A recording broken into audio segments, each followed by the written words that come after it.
This is an ABUS XP2 that was lent to me by Logic Wizard.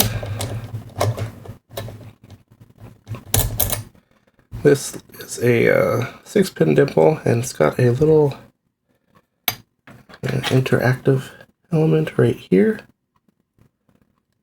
A little spring in the key to push on an interactive element in the very back. Just going to use a Z-bar, some counterclockwise tension, and a multi-pick flag. Apply, moderate tension, fine binding pins, so pin 1 right away. 2, a lot of counter rotation.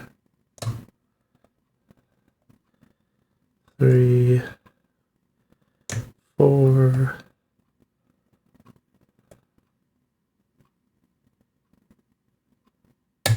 5, and do a bit of a false set.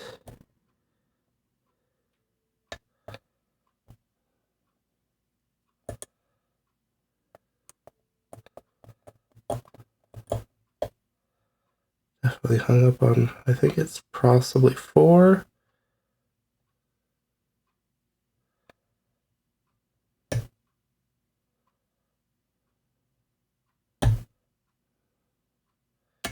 And some counter rotation.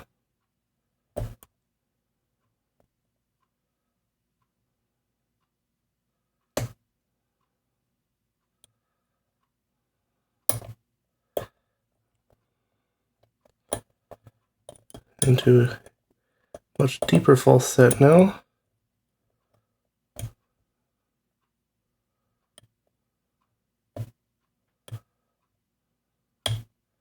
Trying the interactive element in the very back.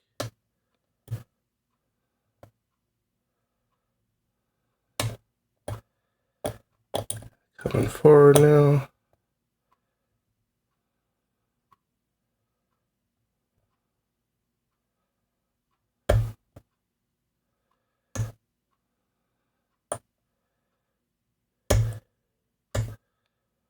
Keep slipping off this pin.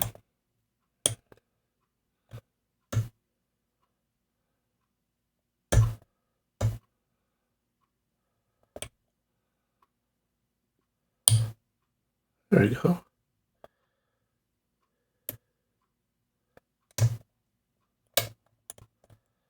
Reset.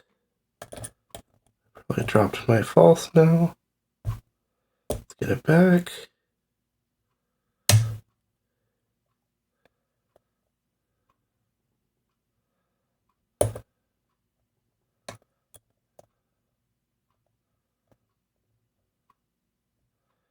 Still don't think the interactive is binding.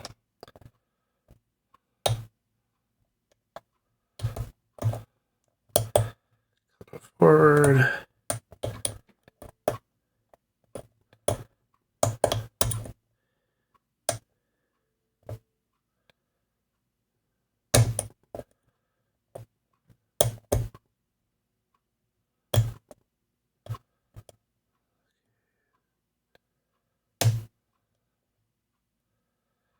Oh, nothing on 1, 2, 3's got counter rotation.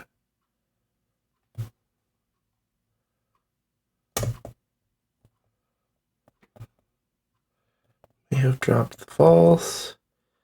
Get it back.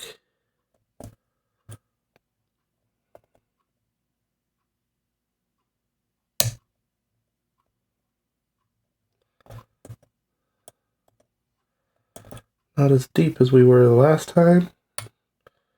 1. There we go. 1, 2, 3, 4, 5.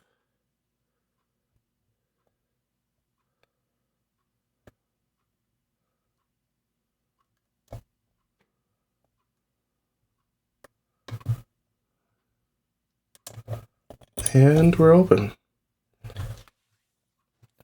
So got some pretty deep counter rotation. I expect a lot of really cool spools inside. This is a brown belt rated lock. It's definitely got a lot of tricky, I'd say a lot of tricky counter rotation that makes things quite easy to drop. I don't know if I would. I kind of preset the interactive there at one point instead of counter rotating through it, so looks like we just got one little C-clip on the back. I'm looking at the key, which I may have just set down. We can see we got some profile pins for sure. We insert. We have profile pins on the top, as well as the interactive, and then on the right side of the core as well. So we have pins on 3 sides here. So when gutting, we're going to want to probably turn 45 like this and put a shim in just to be on the safe side. Let's get my tools out. Probably get a little bit better position of the camera for gutting as well here. So like this, more straight down. All right, so probably should use my circlip pliers, but I put those in another room right now.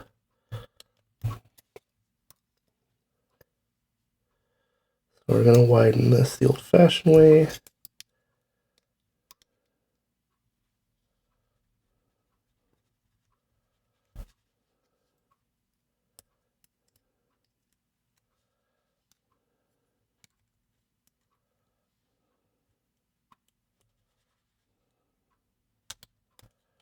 Get it off. Right, yeah, so I'm gonna go 45 that way and shim. Let's grab my very used shim. See if we can squeak it in there. Looks like we can.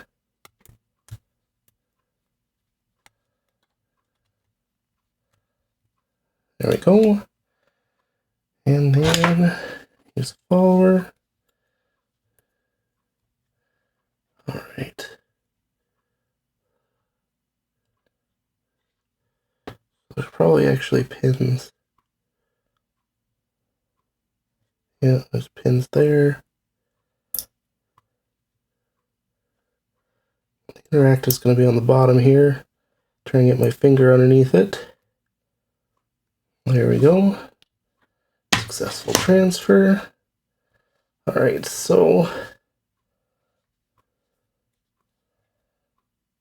dump out these side profile pins in 1 and 4. Makes my life a little bit easier. Cover the top stack pins, go to the interactive and top profiles. So 1 and 4, and then we got 2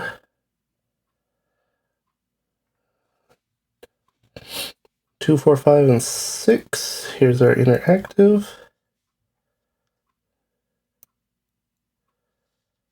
Oh, got multiple pieces there. So there's tiny little interactive. If I can get it to focus. There is a spring inside of there that pushes on the interactive itself,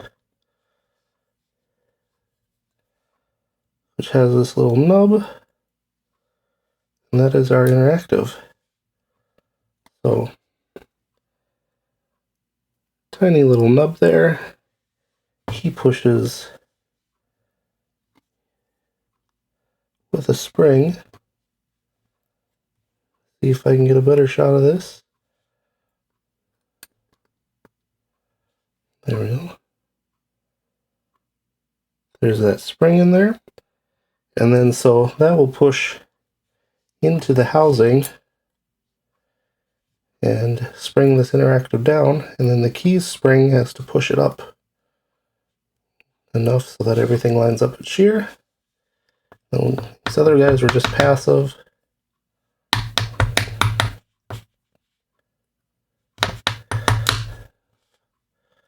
Five, 4, and 2.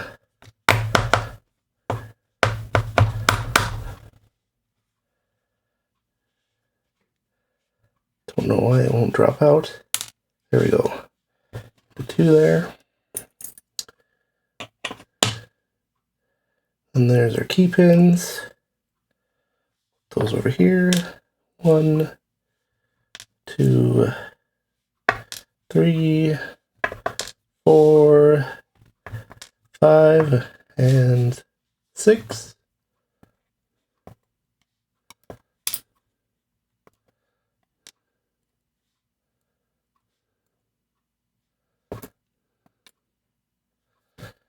Kind of have little T slots on the top of them there. And then looking at the core, a little wider space for that interactive. And profile pins. You can see all the holes drilled in there. But that's basically all there is to that. Gonna move my key over here. And then take a look at our drivers. So pin 1,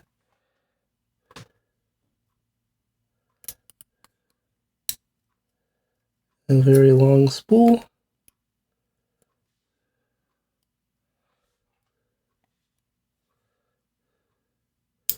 Two, another spool.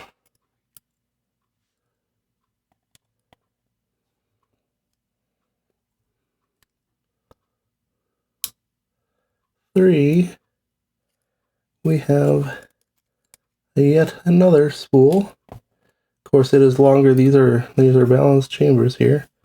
I'm gonna flip around now. Make it easier to see these ones coming out. So here's 6. 6 was standard. 5. Another long spool. It looks like 6 has a different spring from the rest of them as well. And then 4. Nice long spool. So, a bunch of spools, standard stack.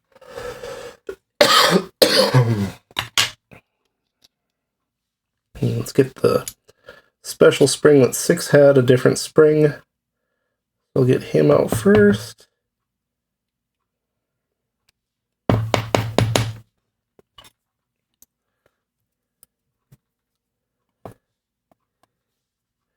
And then all the rest. Oh, it looks like it just might have been the back versus the front. I think it's just nickel plated versus brass.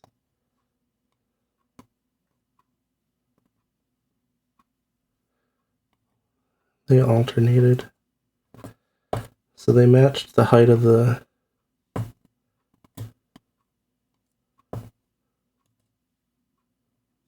drivers themselves, I think.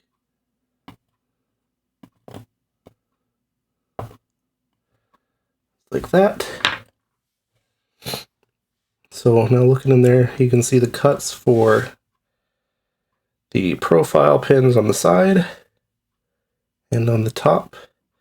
So that's also where the interactive would push up against this ridge that's cut into the top there, which is easier to see from the front, really.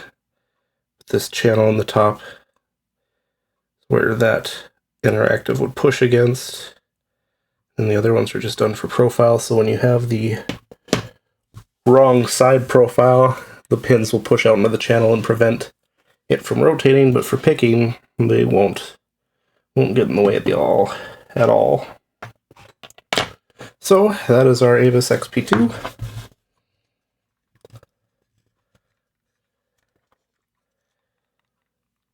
So there's our pin stacks, the profiles, the small little interactive with its spring, and that's pretty much it. I hope you guys enjoyed, and I will catch you all later.